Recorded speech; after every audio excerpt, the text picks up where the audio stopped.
Hello everyone, आज का topic रहेगा आप लोगों का परसेंटेज पार्ट नंबर 1।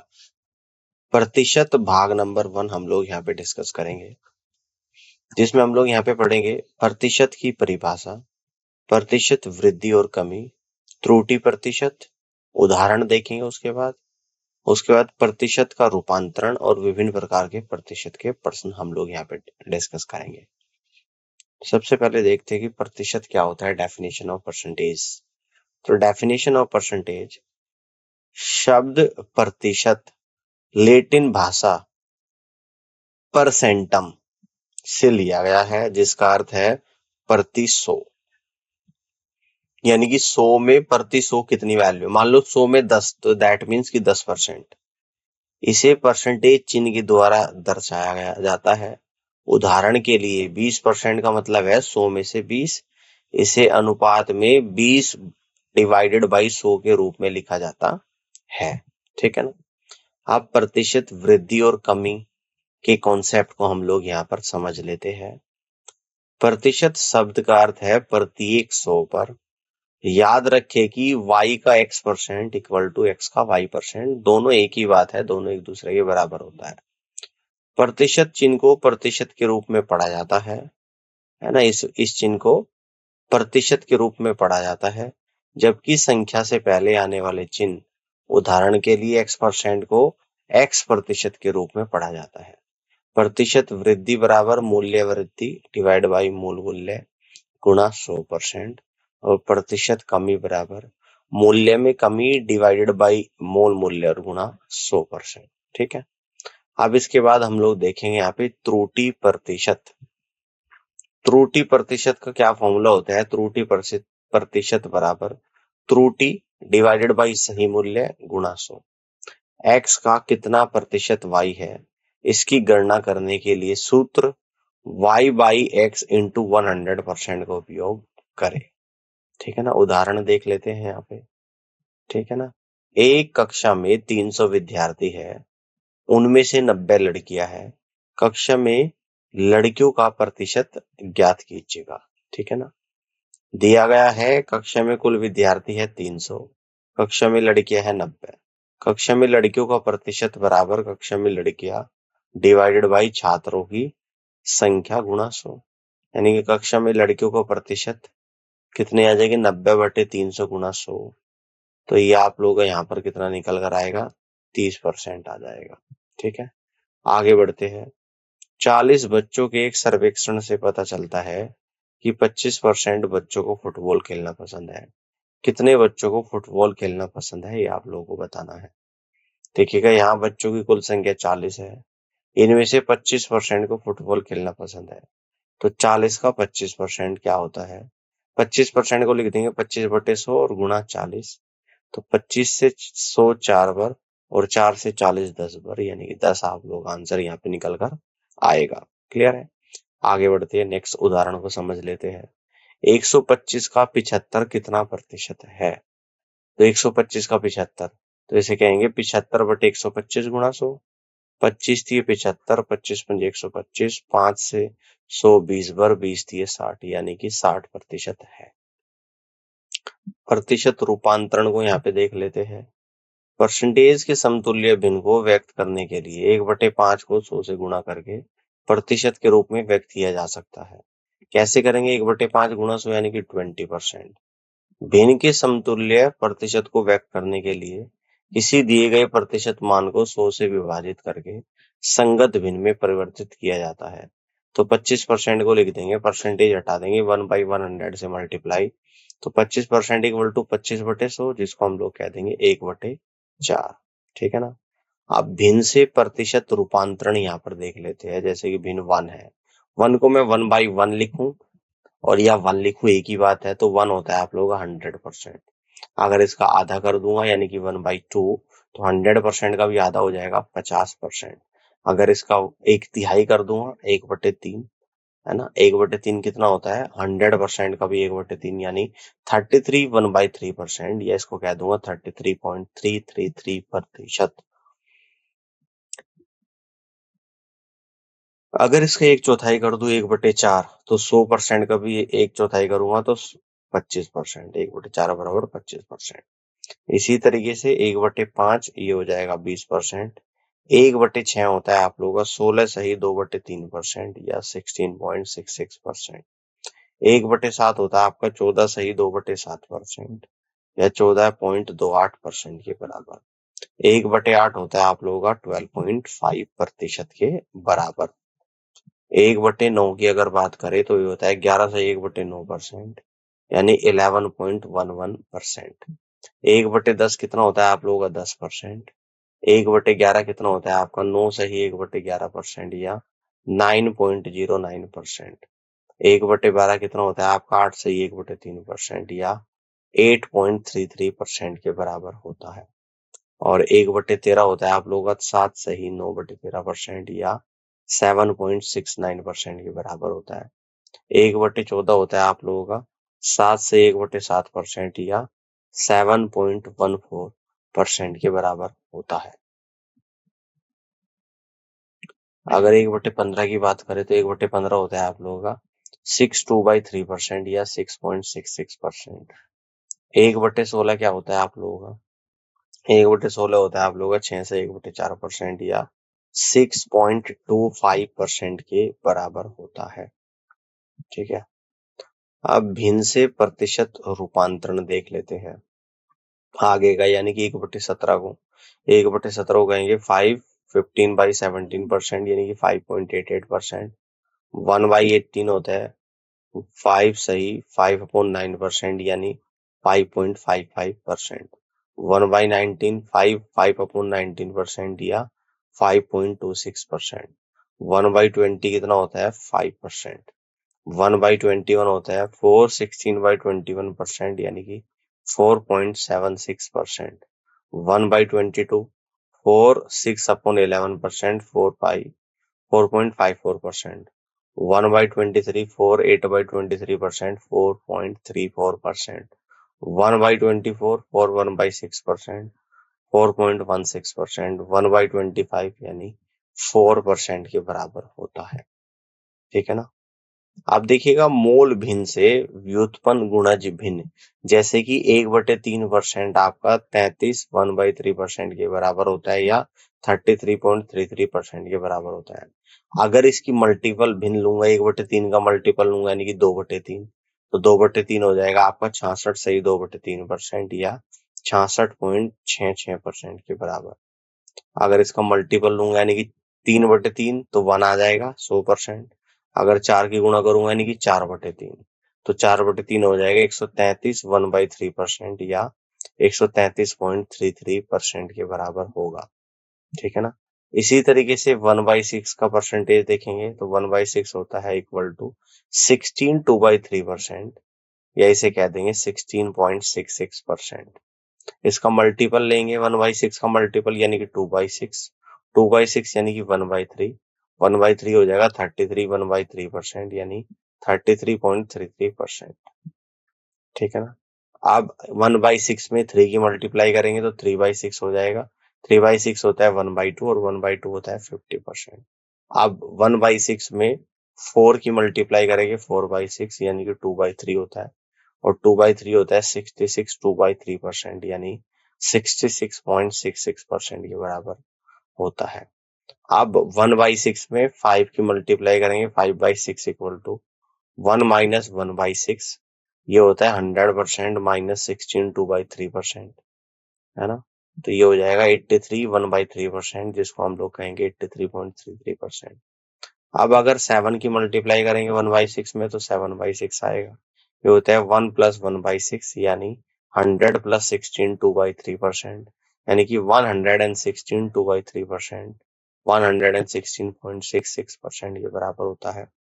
अब अगर हम लोग देखेंगे 1/7 और 1/7 के मल्टीपल फ्रैक्शन तो 1/7 होता है 14 2/7% या 14.28%। अब अगर इसमें 2 की मल्टीप्लाई करेंगे यानी कि 2/7 तो 2/7 होता है 28 4/7% या 28.56%। और 3 की अगर मल्टीप्लाई करेंगे तो 3/7 यानी कि 42 6/7% या 42.84% के बराबर होता है। अगर 4 की मल्टीप्लाई करेंगे तो 4/7 ये आएगा आपका 57 1/7% या 57.14% के बराबर होगा। अगर 1/7 में 5 की मल्टीप्लाई करेंगे 5/7 तो ये होगा 71 3/7% या 71.42%। अगर 6 की मल्टीप्लाई करेंगे यानी कि 6/7 तो ये हो जाएगा 85 5/7% या 85.71% के बराबर होगा। 1/8 फ्रैक्शन है, इसका परसेंटेज देखेंगे 1/8 होता है 12.5%। 2/8 कितना होता है, इसमें 2 इसके मल्टीपल फ्रैक्शन देखेंगे 1/8 का, 2 की मल्टीप्लाई करेंगे 2/8 यानी कि 1/4 आएगा और 1/4 होता है आप लोगों का 25%। अगर इसमें 3 की मल्टीप्लाई करेंगे यानी कि 3/8 तो ये होता है आप लोगों का 37.5%। अगर इसमें 4 की मल्टीप्लाई करेंगे यानी कि 4/8 तो ये होता है आपका 1/2 और 1/2 होता है आप लोगों का 50%। अब अगर इसमें 5 की मल्टीप्लाई करेंगे यानी कि 5/8 तो ये होता है 62.5%। अगर 6 की मल्टीप्लाई करेंगे 6/8 ये होता है 3/4 तो यानी कि 75%। क्लियर है बात। अब इसके बाद अगर 7 की मल्टीप्लाई करेंगे 7/8 यानी कि 87.5% के बराबर होता है। ठीक है। मूल भिन्न से व्युत्पन्न गुणज भिन्न 1/7 और 1/7 1/9 और 1/9 के मल्टीपल फ्रैक्शन को यहाँ पे देखेंगे 1/9 इक्वल टू 11 से 1/9% या 11.11%। 2/9 22 से 2/9% यानी कि 22.22%। 3/9 होता है 1/3 1/3 33 1/3% यानी 33.33%। 4/9 क्या होता है 44 4/9% यानी कि 44.44%। 5/9 55 5/9% यानी कि 55.55%। 6/9 यानी कि इसको कह दूंगा 2/3 और 2/3 होगा आपका 66 2/3% यानी 66.66%। 7 से मल्टीप्लाई करूंगा 7/9 इक्वल टू 77 7/9% यानी 77.77%। 8/9 88 8/9% यानी कि 88.88% के बराबर आएगा। ठीक है ना। अब हम लोग देखेंगे 1/11 और 1/11 की मल्टीपल फ्रैक्शन। 1/11 होता है 9 1/11% या 9.09%। इसके बाद आता है 2 की मल्टीप्लाई करने के बाद 2/11 ये होता है आपका 18 से 2/11% या फिर 18.18%। इसके बाद आता है 3/11 ये होता है 27 3/11% या 27.27%। इसके बाद होता है 4/11 ये होता है 36 4/11% या 36.36%। इसके बाद होता है 5/11 यानी 45 5/11% यानी कि 45.45%। इसके बाद 1/12 और 1/12 के मल्टीपल फ्रैक्शन को समझते हैं। 1/12 होता है 8 1/3% 8.33%। 2 की मल्टीप्लाई करेंगे यानी कि 2/12 जिसे 1/6 कहेंगे और 1/6 होता है 16 2/3% यानी 16.66% के बराबर आएगा। अब 1/12 में 3 की मल्टीप्लाई करेंगे यानी कि 3/12 यानी कि इसको होगा 1/4 1/4 होता है 25%। 4 की मल्टीप्लाई करूंगा 4/12 4/12 होता है 1/3 यानी कि 33 1/3% यानी कि 33.33%। इसके बाद 5 की मल्टीप्लाई करूंगा 5/12 दैट मीन्स 41 2/3% ये हो जाएगा 41.66%। इसके बाद 7 की मल्टीप्लाई करूंगा 7/12 इक्वल टू 58 1/3% और ये होता है आप लोगों का 58.33% के बराबर। इसके बाद 8 की मल्टीप्लाई करेंगे 8/12 इसको कह दूंगा 4 से कट करके 2/3 और 2/3 क्या होता है 66 2/3% के बराबर होता है। 9 की मल्टीप्लाई करूंगा 9/12 यानी कि 3/4 3/4 होता है 75%। और अब 10 की मल्टीप्लाई करूंगा 10/12 तो इसको कह दूंगा 5/6 और 5/6 अभी आप लोगों ने निकाला था 83 1/3% के बराबर होता है। अब 11 की मल्टीप्लाई करूंगा 11/12 ये हो जाएगा 91 2/3% के बराबर होगा। उदाहरण देख लेते हैं 11/8 को प्रतिशत में कैसे परिवर्तित करें देखते हैं। 11/8 अनुचित भिन्न है तो इससे पहले मिश्रित भिन्न में रखते हैं। 11/8 को लिख दूंगा 1 + 3/8। 3/8 की परसेंटेज फ्रैक्शन होता है 37 1/2%। अब मुझे 1 + 3/8 का निकालना। 1 होता है 100%, 3/8 होता है 37 1/2%। दोनों को मिलाया तो ये आएगा 137 1/2% के बराबर होगा। प्रतिशत और भिन्न पर आधारित क्वेश्चन को यहाँ पे देख लेते हैं। फर्स्ट, प्रतिशत एवं भिन्न आधारित प्रश्न। प्रतिशत और भिन्न आधारित प्रश्न गणितीय समस्याएं हैं जिनमें विभिन्न प्रकार की गणनाओं और तुलनाओं को हल करने के लिए प्रतिशत और भिन्नों के साथ काम करना शामिल होता है। ठीक है ना। उदाहरण देख लेते हैं। 3800 के 25/9 के 15% या 18% का मान आप लोगों को बताना है। सॉल्व करते हैं। 25/9 3800, 25/9 यहाँ पे लिख दिया, 15% को 3/20 लिख दूंगा, 18% को 9/50। तो इन सभी को सोल्व करेंगे तो आंसर आप लोगों का यहाँ पे निकल कर आएगा 285, यानी कि फर्स्ट ऑप्शन सवाल का राइट आंसर होगा। अब आगे बढ़ते अगले क्वेश्चन को देखिएगा। ए का 250% इक्वल टू बी है, तो 250% का बी, 250 का B percent fill in the blank के ए परसेंट के समान है, ये आप लोगों को बताना है। ए का 250% इक्वल टू बी, तो 250 इंटू परसेंटेज को कह दूंगा 1/100 into A equal to B है। अब 250 का बी परसेंट किसके बराबर है, तो 250 गुणा परसेंटेज को 1/100 और बी की वैल्यू रख दूंगा मैं यहां से। क्या रख दूंगा बी की वैल्यू में, यानी कि 250 है ना, इंटू 1/100। देखो बी को तो मैंने इस बी को रखा 250 1/100, इस परसेंटेज को यहाँ पे एज इट इज। ठीक है ना, क्लियर है। इस ए और 250 को भी यहाँ पे रख दिया, ए को। समझ में आ गई बात। अब यहाँ से सोल्व कर लेंगे, इस 0 से 0, इस 0 से 0, 25 25 625 इंटू ए परसेंट, या कह दूंगा ए परसेंट गुणा 625 या 625 का ए परसेंट। तो यही पूछ रहा है किसका, यानी कि 625 का। तो 625 ऑप्शन 1 सवाल का करेक्ट आंसर बनेगा। आगे बढ़ते हैं। प्रतिशत तुलना समस्याएं। प्रतिशत तुलना समस्याओं में शामिल है दो मानों के बीच प्रतिशत वृद्धि या कमी ज्ञात करना, दो राशियों की तुलना करके यह गणना करना कि एक राशि दूसरे से अधिक या कम है, एक मात्रा के संयुक्त योग से अधिक या कम होने के प्रतिशत का निर्धारण करना। उदाहरण देख लेते हैं। एक व्यक्ति का वेतन 7200 रुपए से बढ़कर 8100 रुपए हो गया, उसके वेतन में कितने परसेंट की वृद्धि हुई, है ना। तो वेतन में प्रतिशत वृद्धि 7200 से 8100 हो गया, तो 900 का इंक्रीमेंट हुआ, 900/7200 गुणा 100, यानी कि 100/8 आएगा, यानी कि 12 से 1/2% के बराबर निकल कर आएगा। और इस तरीके से सी ऑप्शन सवाल का राइट आंसर बनेगा। आगे बढ़ते हैं। ए की आय बी की आय से 24% अधिक है, तो बी की आय ए की आय से कितना प्रतिशत कम है, देख लेते हैं। 24% की फ्रैक्शन वैल्यू क्या होती है, 6/25। बी की कितनी है, 25 है, और बी से कितनी ज्यादा है, 6। 25 पे 6 ज्यादा, यानी कि ए की 31 होगी। आवश्यक प्रतिशत 6/31 गुणा 100, यानी कि 600/31% इस क्वेश्चन का करेक्ट आंसर यहाँ पर बनेगा, 600/31।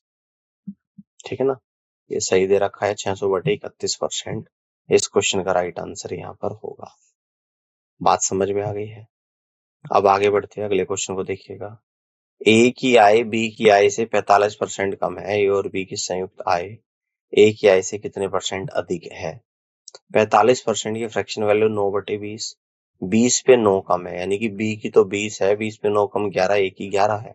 आवश्यक प्रतिशत 20/11 गुणा 100, यानी कि 1/11 कितना होता है, 9.09, और 20 एज इट इज, तो यानी कि आएगा 181.8% के बराबर निकल कर यहाँ पर आएगा। और ये आपको पता होना चाहिए कि 1/11 होता है आपका 9.09% के बराबर होता है। ठीक है, तो यानी कि 181.81% के बराबर होगा, और सी ऑप्शन सवाल का राइट आंसर यहाँ पर बनेगा। अब आगे की तरफ बढ़ते हैं, अगले कॉन्सेप्ट को यहाँ पे समझते हैं। क्रमिक प्रतिशत परिवर्तन, जिसे चक्रवृद्धि प्रतिशत परिवर्तन या चक्रवृद्धि ब्याज के रूप में भी जाना जाता है, कई क्रमिक चरणों या अवधियों में किसी मात्रा में परिवर्तन को संदर्भित करता है, जहां प्रत्येक चरण या अवधि में पिछले परिणाम के आधार पर प्रतिशत परिवर्तन शामिल होता है। यह अवधारणा आमतौर पर विभिन्न वास्तविक जीवन स्थितियों और वित्तीय गणनाओं में पाई जाती है। इसको देख लेते हैं यहाँ पे। यदि हम किसी संख्या को x% तथा y% से बदलते हैं, तो शुद्ध प्रतिशत परिवर्तन बराबर होता है आप लोगों का x plus Y plus X Y upon 100%। Second देख लेते हैं। यदि हम किसी संख्या को क्रम से x% y% और z% से बदलते हैं, तो शुद्ध प्रतिशत परिवर्तन होता है आपका x plus Y plus Z plus X Y plus Y Z plus Z X upon 100 plus X Y Z upon 10,000%। ठीक है ना। उदाहरण देख लेते हैं हम लोग यहाँ पे, इसको ध्यान से देखिएगा। एक संख्या में 20% की वृद्धि की जाती है और फिर 20% की वृद्धि की जाती है। संख्या में कितने प्रतिशत की वृद्धि होनी चाहिए आपको बताना है। तो देखिएगा यहाँ पे जो आवश्यक प्रतिशत आएगा, अभी आपको फॉर्मूला बताया था, सक्सेसिव या क्रमिक का फॉर्मूला यहाँ पे लगाएंगे। 20 प्लस 20 इंटू 20 अपॉन 100, यानी कि 20 प्लस 20 40 आएगा। 2 जीरो से 2 जीरो कटेगी, 40 प्लस 4 यानी कि 44% इस क्वेश्चन का राइट आंसर यहाँ पर बनेगा। ठीक है, आगे बढ़ते हैं, अगले कॉन्सेप्ट को समझते हैं। जनसंख्या आधारित प्रश्न सूत्र। यदि किसी शहर की वर्तमान जनसंख्या कैपिटल ए है और जनसंख्या पहले, दूसरे और n वर्षों में क्रम से R1%, R2% और Rn% की दर से बढ़ती या घटती है, तो n वर्षों के बाद जनसंख्या कैपिटल ए इंटू ब्रैकेट के अंदर 1 plus minus R1 upon 100, bracket close, next bracket start, 1 plus minus R2 upon 100% और फाइनली ये जाएगी 1 प्लस माइनस Rn अपॉन 100% के बराबर, जहां ए एक वर्तमान जनसंख्या है। उदाहरण देख लेते हैं। ठीक है ना। उदाहरण ये आप लोगों को यहाँ पे दे रखा। एक शहर की जनसंख्या पहले वर्ष में 30% बढ़ी और अगले वर्ष 15% घट गई। यदि वर्तमान जनसंख्या 11,050 है, तो 2 वर्ष पहले की जनसंख्या क्या थी। प्रथम वर्ष 30% बढ़ी, दूसरे साल 15% कम हुई, है ना। वर्तमान है 11,050 equal to capital A, bracket के अंदर 1 प्लस 30 अपॉन 100, क्योंकि बढ़ रही है, और जब कम हो रही 1 minus 15 upon 100। 11,050 equal to capital A, यहाँ से सोल्व करेंगे 130/100, यहाँ से सोल्व करेंगे 85/100, तो ये आपकी जनसंख्या जो निकल कर आएगी 2 साल पहले की 10,000 निकल कर आएगी। और ऑप्शन ए में इसका आंसर दे रखा है, तो आप यहाँ से कह देंगे कि ऑप्शन ए सवाल का राइट आंसर बनेगा। आगे बढ़ते हैं। आय, व्यय और बचत पर आधारित, तो इसका सूत्र होता है आय बराबर व्यय प्लस बचत के बराबर होती है, यानी इनकम बराबर एक्सपेंडिचर यानी कि खर्चा और प्लस सेविंग के बराबर होता है। कैसे पता लगा। मान लो कि आप 20,000 रुपए कमाते हैं, जिसमें से 10 खर्च करते हैं और 10 बचाते हैं, तो खर्चे को और बचत दोनों को मिलाकर आपकी इनकम निकल रही है, तो इनकम बराबर एक्सपेंडिचर प्लस सेविंग होता है। उदाहरण देखते हैं। एक आदमी अपनी आय का 75% खर्च करता है। यदि उसकी आय में 28% की वृद्धि होती है और उसका व्यय 20% बढ़ता है, तो उसकी बचत में कितनी परसेंट वृद्धि या कमी होगी, ये आपको बताना है। देखिए, आय बराबर व्यय प्लस बचत होती है। आइए हम आय को 100% मान ले, है ना। आय क्या हो रही है, 28% का इंक्रीमेंट हो रहा है, इक्वल टू खर्चा कितना है 75%, और खर्चे को 20% बढ़ा रहा है, तो 75 पहले था, 100 में से अब 20% बढ़ा दिया, तो बचा कितना 25, तो 25 क्या है इसकी सेविंग्स। 100 में 28% बढ़ गया, 128 हो गया। 75 में 20% बढ़ गया तो 90 हो गया। 128 में 90 गया तो सेविंग अब 38 निकल कर आएगी। तो बचत पहले 25 थी, अब 38 होगी, कितनी बढ़ेगी 13 बढ़ेगी। तो 25 पे 13 बढ़ेगी, 100 पे कितना बढ़ेगी, तो 13 चौका 52% का इंक्रीमेंट यहाँ पर हो जाएगा, और आप लोग कह देंगे कि डी ऑप्शन सवाल का राइट आंसर बनेगा। नेक्स्ट कॉन्सेप्ट को यहाँ पे समझते हैं। मूल्य, व्यय और खपत। तो व्यय बराबर क्या होता है, मूल्य गुणा खपत के बराबर, या आप कह सकते हो एक्सपेंडिचर बराबर प्राइस गुणा कंजप्शन के बराबर होता है। ठीक है ना, यहां तक की बात समझ में आ रही है। अब देखिएगा, यदि व्यय समान है तो प्राइस क्या हो जाएगा, डायरेक्टली प्रोपोर्शनल 1/, क्या हो जाएगा 1/, कंजप्शन, यानी कि मूल्य डायरेक्टली प्रोपोर्शनल हो जाएगा 1/, खपत के। इस क्वेश्चन को समझते हैं। चीनी की कीमत में 20% की वृद्धि हुई, चीनी की खपत में कितने % की कटौती करनी चाहिए ताकि चीनी पर कोई अतिरिक्त राशि खर्च न करनी पड़े। यानी कि यहाँ पर ये कह रहा है कि व्यय को समान रखना है, और व्यय बराबर होता है मूल्य गुणा खपत। 20% की वृद्धि हो रही है, 20% होता है 1/5, है ना, कीमत में। तो प्रारंभिक और अंतिम कीमत यानी कि 5 पर 1 बढ़ रही है, तो 5 से 6 हो जाएगी कीमत। खपत को क्या करना है, सेम रखना है, तो खपत करना पड़ेगा इसका रिवर्स, यानी कि 6:5 करना पड़ेगा। तो खपत, तभी तो आपका व्यय समान होगा।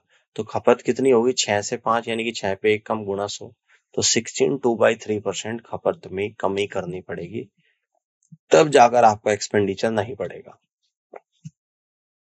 अगले कॉन्सेप्ट को समझते हैं यहाँ पे। विमीय आकृति एवं क्षेत्रफल। विमीय आकृति क्या होती है, एक आयामी आकृति जिसे अक्सर आकृति या आकार के रूप में संदर्भित किया जाता है। एक द्विआयामी 2D या त्रिआयामी 3D ज्यामितीय वस्तु है जो स्थानीय समतल पर कब्जा करती है। ज्यामितीय आकृति समतल 2D या गहराई वाली 3D हो सकती है। विमीय आकृति एवं क्षेत्रफल। द्विआयामी आकृति समतल सतह पर मौजूद होती है और इनमें त्रिभुज, आयत, वृत्त और बहुभुज जैसी आकृतियां शामिल होती है। इन आकृतियों में केवल लंबाई और चौड़ाई होती है। त्रिआयामी आकृतियों में गहराई भी होती है। इसमें आता है घन, गोले, शंकु और प्रिज्म जैसी वस्तुएं शामिल होती है। इन आकृतियों में लंबाई और चौड़ाई, ऊंचाई आती है। ठीक है, क्षेत्रफल देख लेते हैं। क्षेत्रफल एक माप है जो 2 आयामी आकृति आकार के विस्तार को मापता है।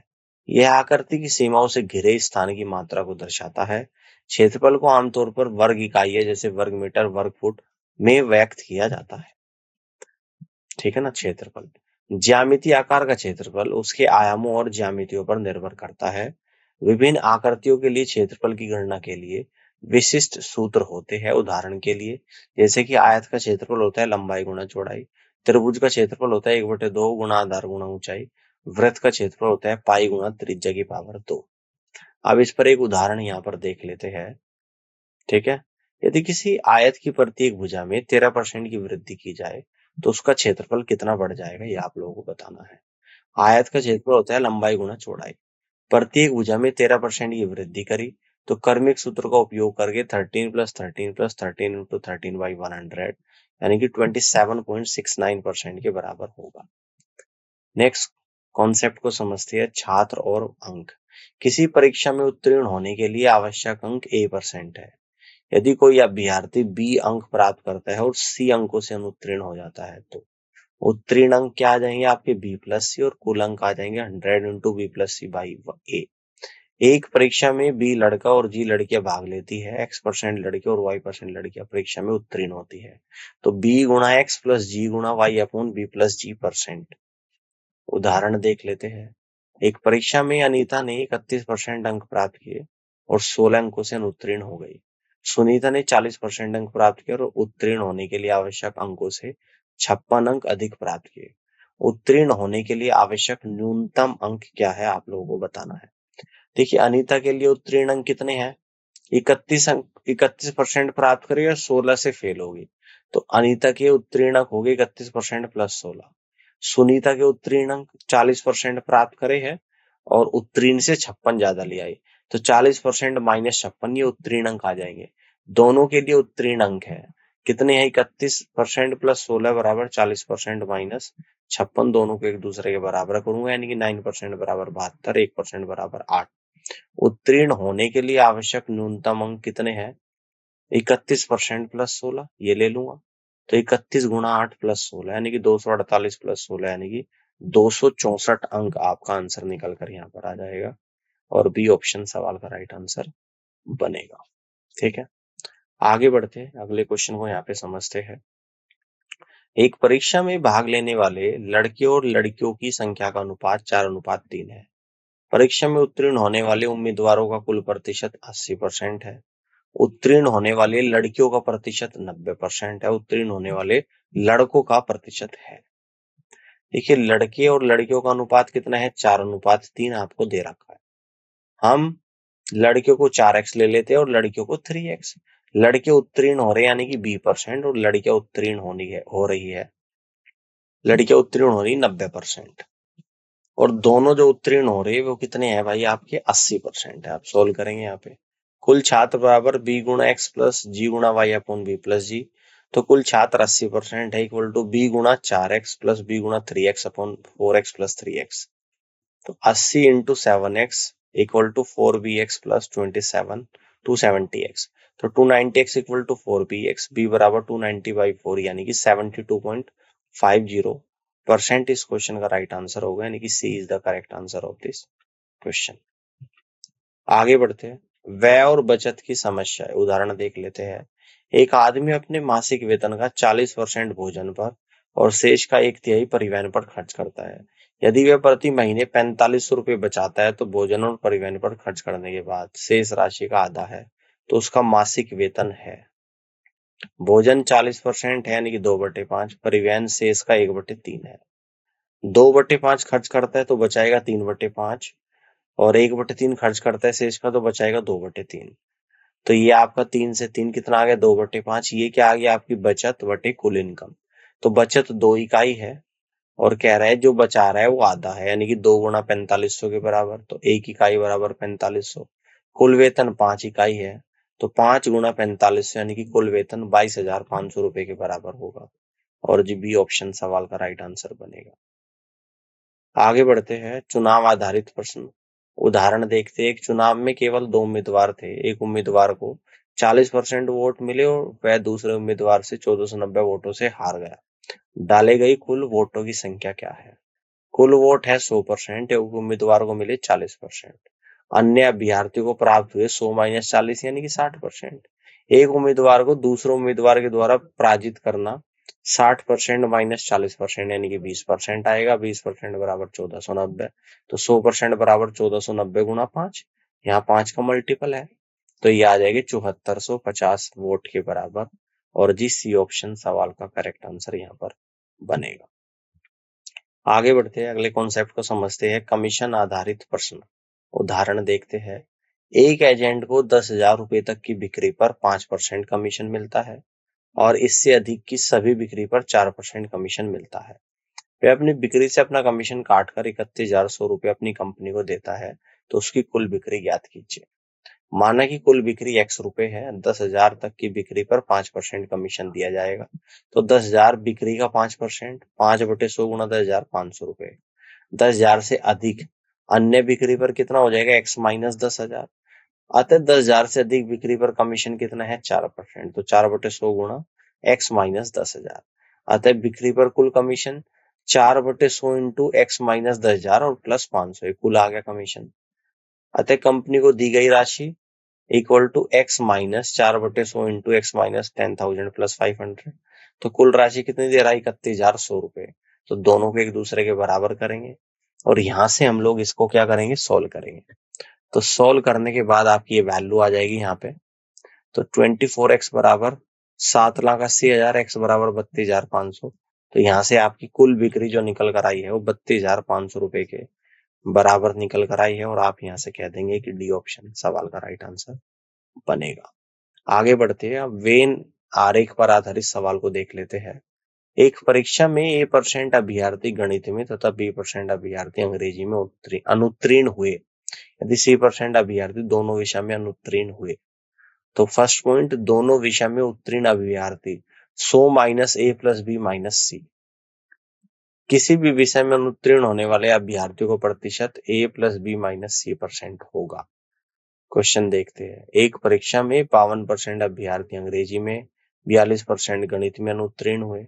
यदि 17% दोनों विषय में अनुत्तीर्ण हुए तो दोनों विषय में उत्तीर्ण अभ्यर्थियों की संख्या।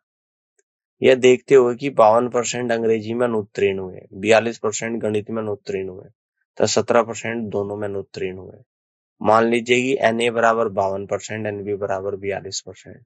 इस प्रकार एक या दोनों विषय में अनुत्तीर्ण छात्रों की संख्या 52 प्लस 42 माइनस 17 यानी कि 77%। तो उत्तीर्ण आ जाएंगे 100 माइनस 77 यानी कि 23% आपके यहाँ पे निकल कर आ जाएंगे और आप यहाँ से कह दोगे कि फर्स्ट ऑप्शन सवाल का राइट आंसर बनेगा। तो उम्मीद कर रहा हूँ इस तरीके से आपको आज की क्लास पसंद आई होगी। इसमें सारे कॉन्सेप्ट हमने परसेंटेज के डिस्कस किए। अगली क्लास में हम लोग एक्सरसाइज के क्वेश्चंस करना स्टार्ट करेंगे। तो आज के लिए इतना ही। Thank you so much.